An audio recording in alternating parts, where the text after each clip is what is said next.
태어날 때 아기는 반드시 처음으로 하는 것이 이 울음입니다. 울어야 됩니다. 울어야 삽니다.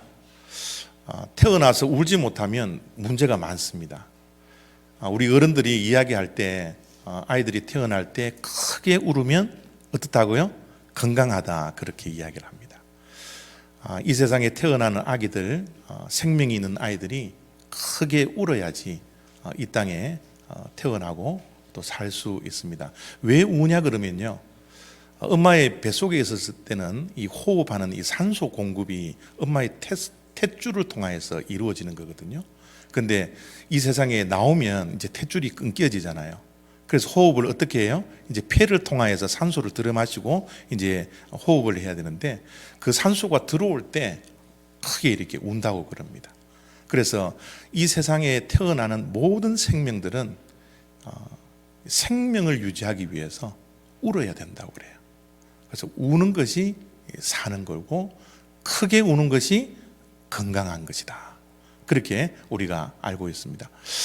예수 그리스도를 믿으면 우리는 거듭난다, 그렇게 이야기를 합니다. 물론 육적으로 거듭나는 것이 아니라 영적으로 다시 태어나는 것이죠. 우리 육신이 태어나서 이 땅에 나오면 우리가 울어야 사는 것처럼 이 땅에 영적으로 거듭난 믿음의 사람들도 울어야 살 수 있습니다.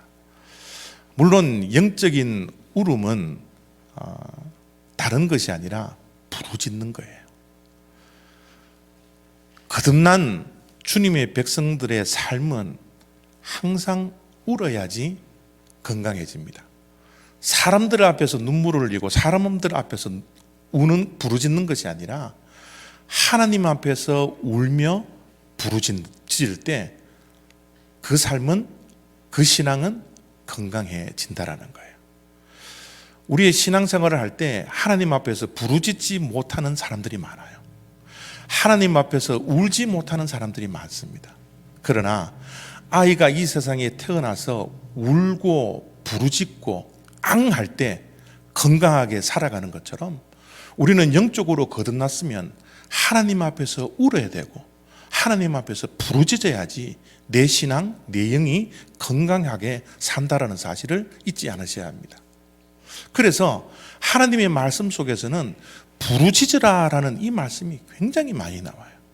오늘 말씀에도 부르짖는 이 기도에 대해서 강조를 하고 있는데요, 너희가 내게 부르짖으며 내게 와서 기도하면 내가 너희들의 기도를 들을 것이요. 여러분, 아까도 말씀드렸지만 우리는 예수 그리스도를 믿고 거듭난 사람들입니다. 영이 살아난 사람들이에요. 영이 살아난 사람들, 거듭난 사람들의 삶의 방식은 무엇이에요? 부르짖어야 합니다. 하나님 앞에서 울어야 돼요. 하나님 앞에서 울고 부르짖고 소리내어 기도하는 것, 그럴 때 우리들에게는 생명이 주어지고 영적인 생명이 주어지고 우리의 영이 건강해진다는 사실을 잊지 않아야 합니다. 그래서 성경에는 계속해서 부르짖으며 기도하는 것을 강조를 하고 있는 것이죠. 하나님 앞에 나왔을 때 하나님 하며 부르짖어야 합니다. 남들이 듣든지 안 듣든지, 하나님이 듣는지 안 듣는지 내가 잘 모르겠지만 그래도 하나님을 향하여서 부르짖어야 합니다. 하나님 앞에서 눈물을 흘려야 합니다. 이제는 거듭난 사람이면 사람들 앞에서 눈물을 흘리기보다는 이제는 하나님 앞에서 나와 하나님 앞에서 눈물을 흘릴 수 있는 그런 신앙인들이 되어야 한다는 겁니다. 그것이 거듭난 자들의 삶의 방식이라는 것 기억하셔야 됩니다. 부르짖을 때 그냥 부르짖는 게 아니죠. 우리가 기도할 때 그냥 기도하는 것이 아닙니다. 하나님은 부르짖으며 기도할 때 응답해 주시겠다라는 약속을 성경 곳곳에 기록을 해놓았어요. 오늘 말씀도 12절에 보면 너희가 내게 부르짖으며 내게 와서 기도하면, 그죠? 하나님의 약속입니다. 내가 너희들의 기도를 들을 것이요. 그죠? 하나님께 나와서 하나님께 부르짖어 기도하면 하나님께서 그 기도와 부르짖음을 들을 것이라는 약속을 해 주셨잖아요. 우리가 부르짖고 기도할 때 이 믿음이 있어야 합니다. 하나님께서 약속해 주셨으니 이 약속이 반드시 내가 부르짖고 기도할 때 하나님께서 응답해 주실 것이라는 그 기대와 그 믿음을 가지고서 우리는 부르짖어야 되는 것이죠. 2020년 첫째 주일 말씀을 전한 말씀입니다. 예레미야 33장 3절 말씀도 동일하게 우리들에게 하나님께서 약속해 주시고 있잖아요. 너는 내게 부르짖으라 내가 내게 어떻게 해요? 응답하겠고. 여러분, 아무런 기도의 응답에 대한 기대들을 하지 않고 그냥 중얼중얼거리면 그것은 아무 효과가 없습니다. 정말 내가 하나님께 부르짖고 하나님께 나와서 기도하면 하나님께서 약속해 주신 것처럼 응답해 주실 것이라는 이 기대와 믿음을 가지고서 우리는 하나님 앞에 나와서 기도하고 부르짖어야 된다는 사실입니다. 사람들의 약속은 때로는 변질될 수 있죠. 사람들의 약속은 깨어집니다. 수많은 증인들 앞에서 약속을 한 것도 우리가 헌시짝처럼 버려버릴 수도 있어요. 그러나 하나님의 약속은 변함이 없습니다. 하나님은 신실하신 분이기 때문에, 하나님은 변함없으신 분이기 때문에, 하나님은 신실하게 하나님의 입술에서 나온 모든 약속들을 지켜주시는 분이기 때문에 하나님의 약속은 반드시 이루어집니다. 하나님의 약속은 어떤 약속입니까? 우리가 주님 앞에 나와서 기도하고 부르짖을 때 응답하시고 그 기도를 들어주신다라는 약속을 하나님께서 직접 우리들에게 해 주셨기 때문에 하나님은 이 약속을 반드시 이루어 주신다라는 거예요. 근데 사실은 우리가 기도를 신앙생활 하면서 기도를 안 해본 사람들이 있겠습니까? 방금도 우리가 손을 뻗어서 우리 간사님을 위해서 기도를 했잖아요. 여러분, 우리 신앙인들은 다 기도를 나름대로 합니다. 그런데 이 신앙의 연수가 조금 길어지면 길어질수록 하나님께서 정말 응답해 주실까? 아니, 기도했는데 하나님께서 안 들어주시던데? 이 응답에 대한 의심을 할 때가 우리들에게 있지 않습니까? 우리가 정말 급하고 꼭 이루어져야 할 일들, 하나님 앞에서 기도를 하고 911을 부르고 그저 SOS를 치고 온갖 신앙적인 행위를 다 해보았는데 때로는 하나님께서 응답을 하시지 않을 때가 있더라는 거죠. 하나님의 무응답일 때 우리는 때로는 응답에 대한 의심이 생길 때가 얼마나 많습니까? 그 응답에 대한 의심 때문에 기도를 포기한 사람들도 있어요. 기도를 때로는 쉴 때도 있습니다. 지금 이 자리에 앉아있는 우리들 가운데서도 하나님께 매달려 보기도 하고 하나님께 부르짖어 보기도 했지만 하나님께서 그때마다 응답해 주신다는 약속을 지키시지 아니하고 응답하시지 않을 때가 많았음을 경험한 우리들이 기도를 쉬거나 기도를 포기한 채 신앙생활을 하고 있는 분들이 혹시 있을지도 모르겠습니다. 그런데 여러분, 기도라는 것은 반드시 이 단어를 꼭 기억하시기를 바랍니다. 기도는 나무를 심는 것이에요. 기도는 나무를 심는 것입니다. 나무를 심는 자가 이 열매가 맺어지기까지 얼마나 인내하며 기다리겠어요? 나무를 심는 자가 열매를 그 자리에서 바로 맺어진다라는 그 믿음을 가지지 않습니다. 나무를 심는 농부는 열매가 맺어지기까지 몇 년 동안 기다리며 인내하거든요. 기도도 동일해요. 기도에 대한 응답이 바로바로 있지 않을 겁니다. 물론 하나님께서 바로바로 응답을 주실 때도 있지만 대부분 그러지 않아요. 우리가 인내해야 합니다. 우리가 기다려야 합니다. 나무에 열매가 맺어질 때까지 기다리는 거 인내하는 것처럼 우리도 기도하면서 부르짖으면서 하나님의 응답을 때로는 기다리고 인내할 때가 있어야 된다는 사실입니다. 어렸을 때 콩나물 시루에 물을 부어서 콩나물 자라나는 것을 본 적이 있을 겁니다. 콩나물 시루는 밑빠진 독이에요. 그 밑빠진 독에 물을 자꾸 붓거든요. 여러분, 부으면서 무슨 생각을 했어요?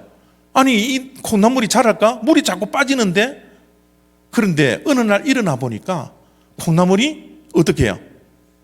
자라나 있어요. 신기한 방법으로 우리가 알지 못하는 그때에 콩나물이 자라나 있더라는 겁니다. 기도가 바로 그런 것입니다. 기도는 바로바로 하나님의 응답이 없다 할지라도 우리가 기도하고 부르짖으면 신실하게 약속을 지키시는 그 하나님께서 우리가 알지 못하는 그때에 역사하시면서 그 응답에 신실하게 반드시 응답해 주신다는 것을 우리가 잊지 않아야 합니다. 기도는 헛된 수고가 아니에요. 우리의 영적인 모든 일들은 헛된 것이 아무것도 없습니다. 여러분, 2020년 들어서 성경 일독하려고 성경책을 펴든 분들 많을 겁니다. 여러분, 매년마다 성경 읽는 게 이게 무슨 의미가 있을까요? 또 매주일마다 여러분 설교를 들었다고 해서 여러분들이 막 변화가 됩니까? 막 모든 것이 다 기록됩니까? 죄송한 이야기지만 문 밖에 나가면 저도 뭔 설교를 했는지도 다 까먹어버려요. 여러분들 그렇지 않습니까? 이게 무슨 의미가 있어요? 근데 여러분, 이게 결코 헛된 게 아니에요. 우리의 무의식 속에 차곡차곡 쌓입니다. 하나님의 말씀을 들음으로써 우리의 믿음이 자라기 때문에 이 믿음은 눈에 보이지 않지만 콩나물 시루에 콩나물이 자라듯이 우리의 믿음이 무의식 속에서 점점점 자라나고 있는 거예요. 만약 그런 믿음이 없다면 제가 30분 동안 이렇게 설교를 매주마다 할 이유가 없잖아요. 우리가 성경을 매주마다 매일마다 읽을 필요가 없잖아요. 매일마다 하나님께 부르짖을 이유가 없잖아요. 그러나 하나님의 역사는, 하나님의 일하심은 우리의 눈에 보이지 않게 역사하고 계신다는 것을 하나님이 그렇게 약속해 주셨기 때문에 하나님을 믿는 믿음으로 우리는 끊임없이 부르짖으며 끊임없이 기도할 뿐이라는 사실입니다. 주님께서 부르짖으며 기도할 때 응답해 주시겠다라는 말씀을 주셨고, 또 13절에 보면 또 이런 기도에 대한 팁을 우리들에게 주십니다. 13절, 너희가 온 마음으로 나를 구하면 나를 찾을 것이요 나를 만나리라. 너희가 온 마음으로 나를 구하면, 기도할 때 팁은 대충 하는 기도가 아니에요. 기도는 전심을 다하여 하라는 거예요. 전심을 다하여서 하나님을 구하면, 찾으면 나를 찾을 것이고 나를 만날 것이다. 주님의 약속입니다. 제가 이 전심으로 기도하는 이 말씀을 여러분들에게 어떻게 잘 설명을 할 수 있을까? 참 일주일 동안 고민을 많이 했는데 이게 맞는 이야기인지 아닌지는 저도 잘 모르겠어요. 그렇지만 한번 들어보십시오. 낚시하시는 분들은 다 아시겠지만 낚시하러 바다에 나가면 저 망망한 대해에 낚싯대 하나 미끼 꼽아서 딱 던져서 물고기가 잡힌다라는 이 믿음을 가지고 낚싯대를 던지잖아요.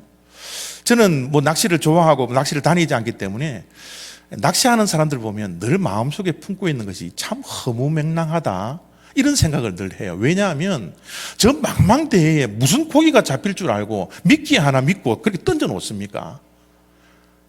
그런데 놀랍게도 우리의 눈에는 허무맹랑하게 보이지만 물고기들이 미끼를 붙들고 잡히더라는 거예요. 그 잡힘이 있기 때문에 허무맹랑하지만 그 망망대해, 그 넓은 바다에 미끼 하나 던져 놓는 거잖아요. 자, 제가 왜 이 허무맹랑한 낚시 이야기를 하나 그러면, 하나님께 기도할 때 하나님께서 어떻게 응답하시는가 한번 보세요. 그 미끼가 뭡니까? 전심으로 하는 거예요. 전심으로. 사실 기도만큼 허무맹랑한 것도 없거든요. 여러분, 하나님이 우리 눈에 보입니까? 뭐 응답이 뭐 바로바로 옵니까? 그러지 않음에도 불구하고 정말 망망대해에 낚싯대 하나, 미끼 하나 던져놓는 그 허무맹랑한 그 모습들이 우리가 기도하는 행위잖아요. 하나님이 어떻게 내 기도를 들어주세요? 우린 모릅니다. 하나님이 내 기도를 듣고 있는지 안 듣고 있는지 우린 몰라요. 그럼에도 불구하고 이 허무맹랑한 기도의 행위를 우리가 하고 있잖아요. 그런데 물고기가 미끼 하나 딱 물고 올라오는 것처럼 하나님의 응답은 우리가 전심전력을 다해서 기도할 때, 부르짖을 때 온 힘을 다해서 온 에너지를 쏟을 때 하나님께서 그 미끼를 붙들고 우리에게 응답해 주시는 거예요. 주님의 말씀이에요. 너희가 온 마음으로 나를 구하면 나를 찾을 것이요 나를 만나리라. 기도할 때 대충 하는 것이 아닙니다. 온 힘을 다하여 온 에너지를 그곳에 쏟아서 하나님을 전심으로 바라보면서 온 마음과 온 뜻으로 하나님께 기도할 때 하나님은 응답의 약속을 우리들에게 허락하시는 거예요. 존 F 케네디가 이런 유명한 말을 남겼습니다. 너는 왜 평범하게 노력하는가? 시시하게 살기를 원치 않으면서. 여러분, 이 땅에 태어난 우리들 시시하게 살고자 하는 사람들이 누가 있습니까? 그런 사람 이 세상에 아무도 없으리라 생각이 듭니다. 산품 인생으로 살려고 하는 사람이 누가 있습니까? 삼류 인생으로 살아가려고 하는 사람이 누가 있습니까? 우리의 자녀들이 삼류 인생으로 살아가려고 기도하는 사람이 누가 있겠습니까? 우리 모두가 삼류 인생을 넘어서 이류 인생을 넘어서 일류 인생, 그것을 넘어서 명품 인생이 되기를 다 원하고 있지 않습니까? 우리의 바람이 그건데 시시하게 살기를 원치 않으면서 왜 우리는 평범하게 노력하고 있나요? 존 F 케네디의 도전은 무엇입니까? 우리가 정말 인류의 인생, 명품 인생을 살기 위해서는 전심전력을 다해서 하나님을 붙들라는 거예요. 대충 시시하게 살려는 그런 인생이 아니라 참으로 하나님께 쓰임받고 이 세상에 성공한 자로 살기 위해서 명품 인생이 되기 위해서는 전심전력을 다해서 이 인생에 투자하라는 거예요. 그것이 존 F 케네디의 도전이지 않습니까? 에디슨도 이런 이야기를 합니다. 성공은 열심히 노력하며 기대하는 사람에게 찾아온다라는 거예요. 열심히 노력하지도 않고 열심히 살지도 않고 성실하게 살지도 않고 성공하겠다라고 바라는 것은 그것은 잘못된 것 아닙니까? 하나님의 응답을 기다리십니까? 하나님의 응답을 받기를 원하십니까? 전심전력을 다해서 하나님께 기도할 때 하나님께서 그 전심전력된 그 마음을 붙드시고 하나님께서는 응답해 주신다라는 사실.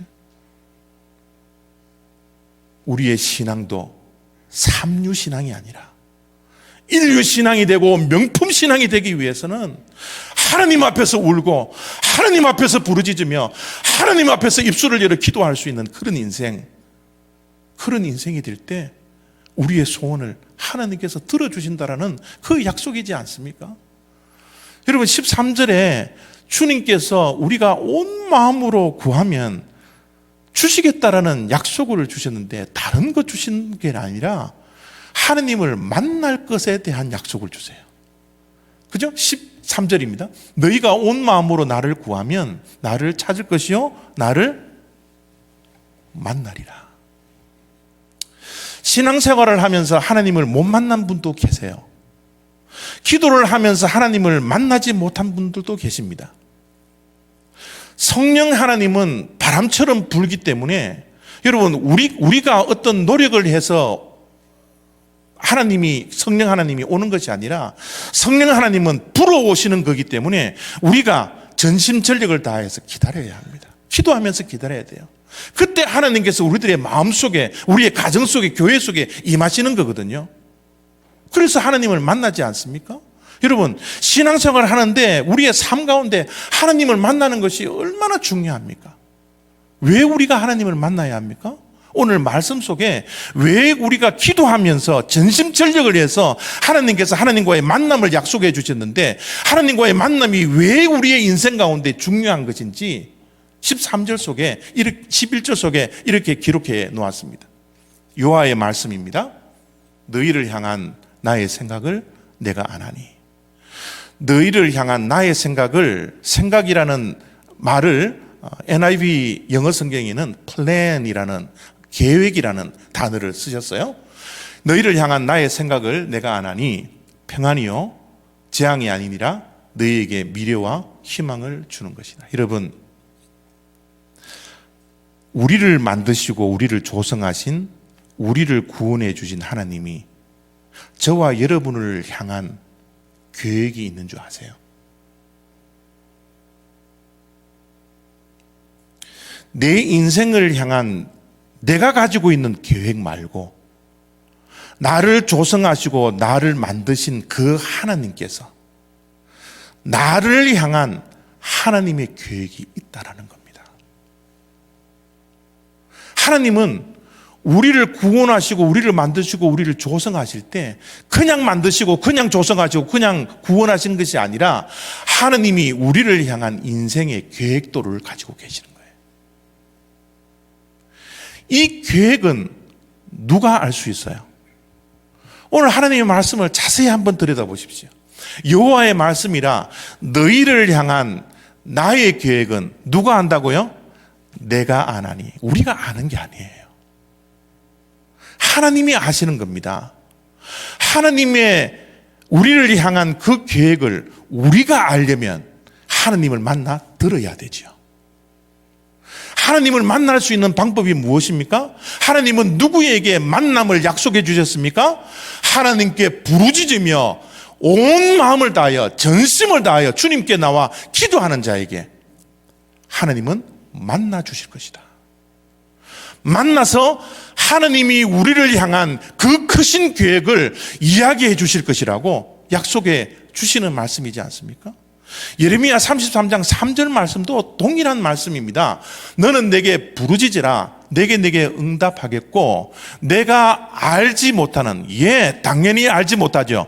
내 인생의 계획도 내가 세우기는 세우지만 내 인생에 하나님이 우리를 향하신 계획이 얼마나 큰지 얼마나 위대한지 우리가 어떻게 알 수 있습니까? 내가 알지 못해요. 그리고 은밀한 일을 내게 보이리라. 언제? 부르짖을 때, 기도할 때, 하나님을 만나 하나님을 배울 때 성령 하나님이 바람같이 우리의 심령 속에 임할 때 하나님이 우리를 향한 계획과 하나님의 뜻과 하나님의 계획들을 우리들에게 보여주시고 알게 해주시겠다. 하나님을 만나는 것이 얼마나 중요한지 몰라요. 지금 이 예레미야 말씀이 선포될 그 당시는 이스라엘이 정말 암울한 시대에 살아가고 있었습니다. 예레미야의 시대는 북쪽에서 바벨론이 남유다를 침공을 해서 멸망을 시켰어요. 그 멸망을 시키고 나서 다 포로로 잡아갔거든요. 여러분, 이 포로라는 것은 전쟁 포로입니다. 우리는 전쟁을 경험한 시대가 아니기 때문에 전쟁 포로가 얼마나 비참한 인생인지 우리는 잘 모르지만 우리가 얼마든지 매스컴을 통하여서 영화를 통하여서 소설을 통하여서 우리가 알 수 있잖아요. 여러분, 전쟁 포로로 잡혀간 그 사람들은 내일이 없습니다. 미래가 없어요. 그들에게는 희망이 없습니다. 매일매일 낙심과 절망의 눈물을 흘릴 수밖에 없는 그 시절을 살아가야 하는 것이 전쟁포로입니다. 그들에게는 삶에 대한, 가족에 대한 걱정과 염려와 두려움 속에서 매일매일 암울한 시대에 살아가는 것이 전쟁포로예요. 그 전쟁포로 희망도 없고 낙심과 절망과 실망 속에서 두려움 속에 살아가는 이스라엘 백성들에게 하나님께서 저 말씀을 주시는 거예요. 너희를 향한 나의 계획은 재앙이 아니니라. 너희를 향한 나의 생각은, 나의 마음은 절망도 아니고 희망이라. 내일 앞길을 몰라서 헤매는 방황하는 그런 인생이 내 마음이 아니라, 너희를 향한 나의 생각과 나의 계획은 내일을 볼 수 있는, 내일의 밝은 미래가 있는, 내일의 희망을 주는 것이란다. 여러분, 포로로 잡혀가져 있는 이스라엘 백성들에게 가장 필요한 말씀이 바로 저 말씀이지 않습니까? 내일의 희망보다 더 중요한 것이 무엇이에요? 내일의 희망이 없으면 우리가 어떻게 살아갈 수 있습니까? 내일을 볼 수가 없다면 우리의 인생이 얼마나 암울합니까? 그 암울한 이스라엘 백성들에게 주님께서 말씀하시는 거예요. 희망과 내일과 평안을 보려면 하나님 앞에 나와 부르짖고 기도하고 전심을 다해서 하나님께 기도하라고, 그렇게 말씀을 하고 있지 않습니까? 몇천 년이 지난 지금 우리들이 살고 있는 지금 현재의 모습들은 어떻나요? 여러분의 인생은 정말 보이는 것처럼 행복하십니까? 여전히 2020년이 시작되었지만 과거에 얽매여서, 과거의 굴레에서 벗어나지 못하며 하루하루를 힘들게 살아가고 있는 것이 저와 여러분들의 모습이지 않습니까? 새로운 희망이 새해에 우리들에게 주어져야 되는데, 새해가 되었음에도 불구하고 희망은커녕 낙심과 실망 속에 살아갈 수밖에 없는 것이 저와 여러분들의 현실이지 않습니까? 지난 주간에 교회 CCTV가 안 되어서 막 제 목양실에 있는 전선, 컴퓨터 어떻게 제가 한번 고쳐볼 거라고 막 이렇게 막 해봤는데요, 이 전선들이 얼마나 얽혀 있는지 모르겠어요. 이 얽혀져 있는 전선을 어디서부터 풀어야 되고 어디서 뭐 해야 되고 이 정리가 안 되는 거예요. 내가 이 전선, 꼬여있는, 얽혀있는 그 전선을 바라보면서 혹시 내 인생이 이런 모습이지 않을까? 얽혀있는 내 인생 어디서부터 풀어야 할지, 전선 가닥처럼 막 꼬여 있어서 6년 동안 내버려 두었던 저 전선들을 내가 어떻게 정리를 해야 될지, 2020년 한 달이 지나가는 이쯤에도 여전히 얽혀져 있는, 실타래처럼 묶여져 있고 실타래처럼 얽혀져 있는 내 인생을 바라보면서 내가 어떻게 이 인생을 풀어나가야 할지, 암울한 이 인생 가운데 어떻게 하나님의 빛이 내 인생을 통과하고 가정을 통과하고 교회를 통과해야 할지, 참으로 힘들어하는, 힘든 그런 하루하루를 지난 주간에 제가 보냈습니다. 여러분들의 인생은 어떻습니까? 여러분의 가정은 어떻습니까? 여러분의 미래는 어떻습니까? 여러분의 건강은 어떠합니까? 잃어버리고 회복하고 치유되어야 할 일들이 수많이 우리들에게 산적되어져 있는데, 여전히 과거의 굴레 속에서 얽혀져 있는 인생 가운데 여전한 모습으로 하루하루를 살아갈 겁니까? 우리의 인생이 여전한 인생이 아니라 하나님 앞에서 역전되어야 할 인생을 살아가야 할 우리들인데, 이제 더 이상 삼류 인생, 인류 인생이 아니라 인류의 인생, 명품 인생으로 거듭나는 그런 귀한 일들이 우리의 삶 가운데, 우리의 가정 속에, 우리의 자녀 속에, 우리 교회 속에 있어야 하는데, 우리가 해야 할 일이 무엇입니까? 이제 주님을 만나야 할 일이지 않습니까? 주님께 부르짖고 하나님 앞에서 앙하고 눈물을 흘리며 울음을 터뜨리며 부르짖어야 할 때가 바로 지금 이 순간이지 않습니까? 하나님은 저와 여러분들을 향한 원대한 꿈을 가지고 있습니다. 우리가 우리의 인생을 향한 꿈과 계획들은 조그만하다 할지라도 그보다 훨씬 더 큰 위대한 꿈을 주님께서는 꾸고 계신다라는 거예요. 그 꿈을 우리가 어떻게 알아야 할까요? 주님 앞에 나와야 합니다. 주님 앞에 부르짖어야 합니다. 주님 앞에 눈물 흘리셔야 돼요. 오늘 이 말씀을 통하여서 여전한 인생을 살기보다는 역전된 인생을 살기를 여러분 다짐을 하시면 하나님 앞에 나오십시오. 기도하십시오. 부르짖으십시오. 우십시오. 내 인생을 역전시켜달라고, 명품 인생이 되게 해달라고. 그런 기도로 부르짖음으로 승리할 수 있는 한 주간이 다 되시기를 부탁합니다. 기도하겠습니다.